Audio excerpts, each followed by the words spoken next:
Om Ajnanatimirandhasya Jnananjanashalakaya Chakshurunmilitam Yena Tasmai Shri Gurave Namaha. Nama Om Vishnupadaya Krishna Presthaya Bhutale Srimate Bhaktivedanta Swamin Niti Namine. Namaste Saraswate Deve Gauravani Pracharine Nirvishesha Shunyavadi Paschatya Deshatarine. Jaya Shri Krishna Chaitanya Prabhu Nityananda Shri Advaita Gadadhara Srivasadi Gaura Bhakta Vrinda. Hare Krishna Krishna Krishna Hare Hare Hare Rama Rama Rama Hare Hare. Om Namo Bhagavate Vasudevaya Narayanam Namaskritya Naram Chaiva Narottamam Devim Saraswatim Vyasam Tato Jayamudirayet. In this session, we'll be discussing from the 28th verse of the 9th chapter of the first canto of Srimad Bhagavatam. Dharmartha kama mokshamscha sahopayan yatha mune nana akhyana itihaseshu varnayamasa tattvavit. The meaning of this verse is, then he described the occupational duties of different orders and statuses of life, citing instances from history, for he was himself well acquainted with the truth. So Srila Prabhupada explains in the purport to this verse, incidents mentioned in the Vedic literatures such as the Puranas, Mahabharata and Ramayana are factual historical narrations that took place sometime in the past, although not in any chronological order. So this is a very, very important understanding for all of us, that the British propaganda was that our Vedic scriptures, especially the Puranas, Itihasas like Ramayana, Mahabharata, are all mythology. The word mythology comes from the word myth. Myth means something which is not a fact. As opposed to the British propaganda that all these are imaginary stories, the correct understanding is that the Puranas, Itihasas, Mahabharata, Ramayana contain factual historical narrations. Factual historical narrations. They are all 100% fact. Though many of the descriptions may not match our present day experience of the world we live in now, we should always remember that the descriptions in the Puranas and the Itihasas, the Ramayana, Mahabharata, etc., concern descriptions of incidents that take place in different planets of this universe, and sometimes the descriptions are there of incidents that take place in other universes. And of course, there is description of incidents that happen in the spiritual world beyond all the material universes.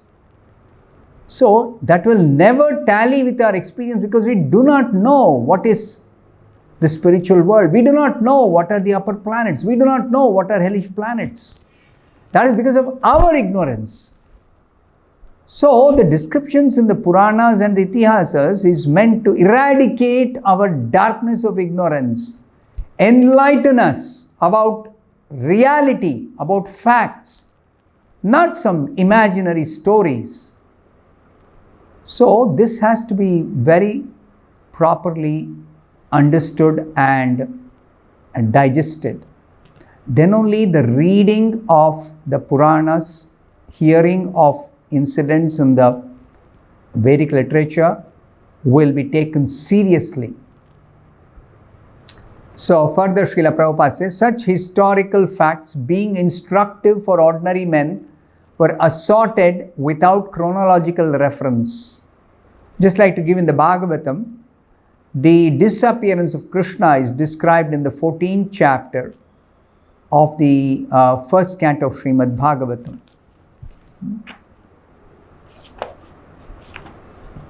The 14th chapter is entitled The Disappearance of Lord Krishna. And the appearance of Krishna is described in the 10th canto, first chapter. Or 10th canto, third chapter, first, second, and third. So, it is not chronologically arranged that first this happened, then this happened, then this happened, always.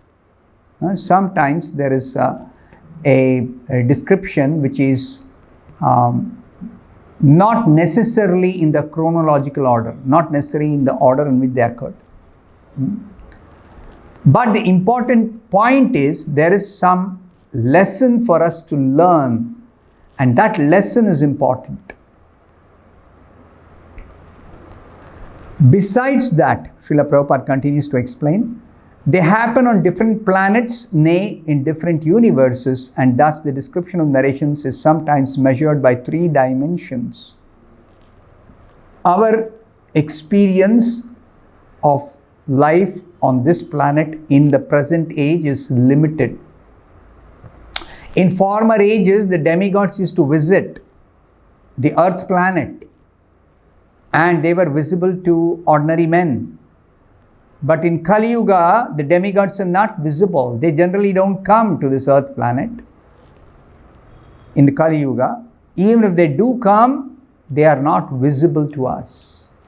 So just because they are not visible doesn't mean they don't exist. Further, Srila Prabhupada says, we are simply concerned with the instructive lessons of such incidents, even though they are not in order by our limited range of understanding.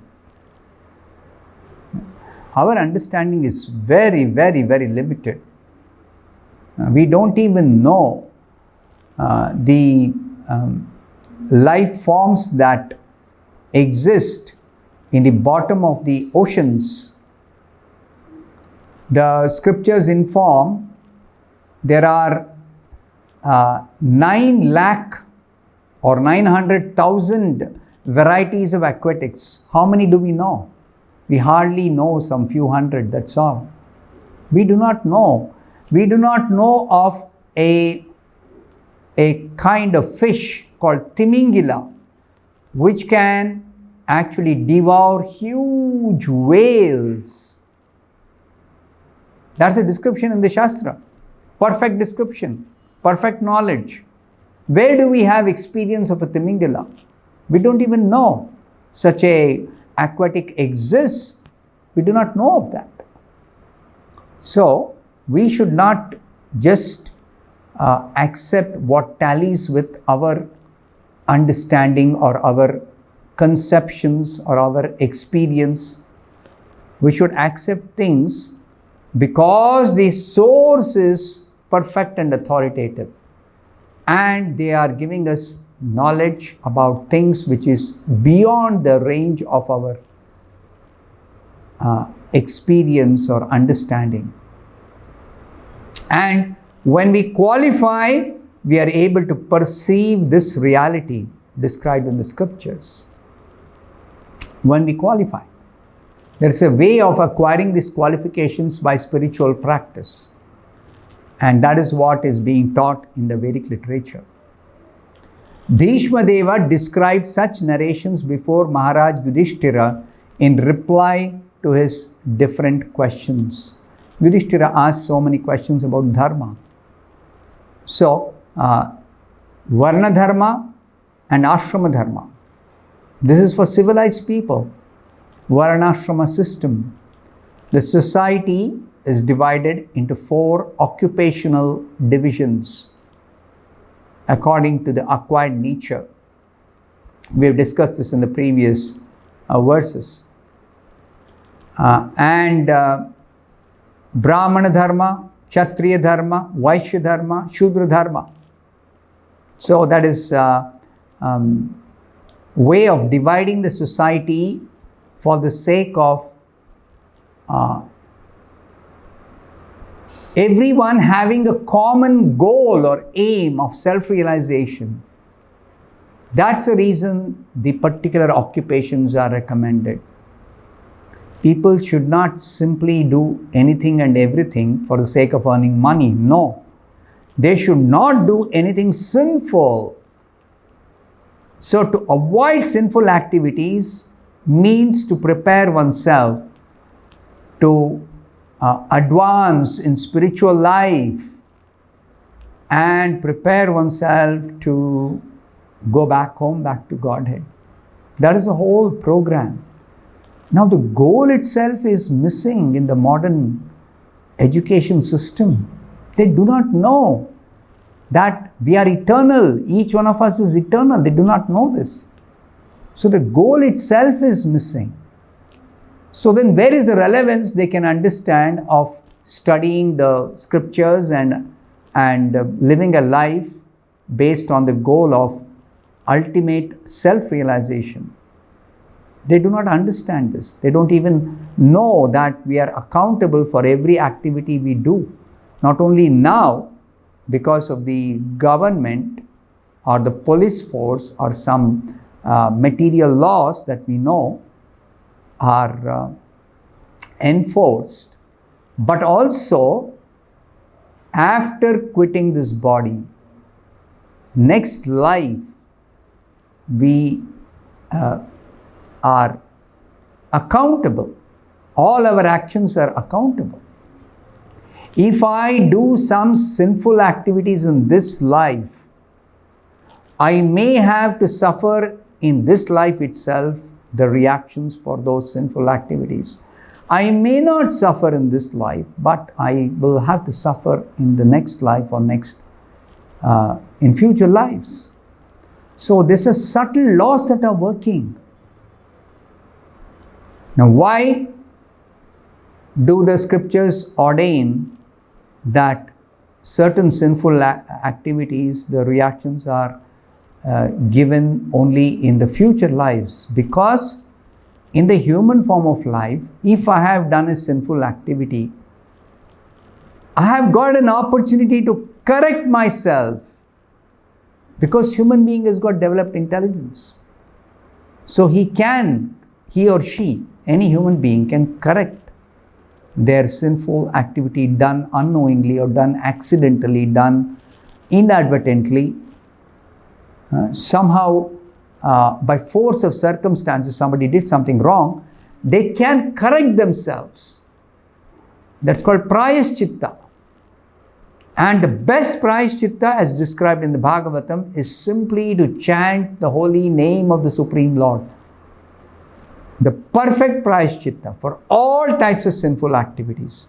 Simply chant Hare Krishna, Krishna Krishna, Hare Hare, Hare Rama, Rama Rama, Hare Hare. Therefore, people have to be educated in the subject matter of the Puranas, especially the Bhagavat Purana or the Bhagavatam, and the Itihasas, two important Itihasas. There are many, many historical narrations in the Vedic literature, but the important ones, the two most important ones, are the Ramayana and Mahabharata. And it is presented in a very, very interesting way in the form of stories. But these stories are not imaginary stories. These stories are factual narrations, historical narrations. So they are real persons, Pandavas, the Kauravas, and the personalities in the Ramayana, Dasharatha, his queens, the monkeys, Hanuman, Sugriva. They are all real persons. And they actually had so much of power. They had so much of devotion. Hanuman, the topmost devotee of the Supreme Lord Ramachandra. The best devotee, among the best devotees, who's engaged in dasya relationship as the servant of the Supreme Lord Ramachandra. So these are all factual narrations. we have to actually study these, hear about these, and adopt the particular teachings for our own ultimate good. I'll stop here. Thank you very much. Hare Krishna.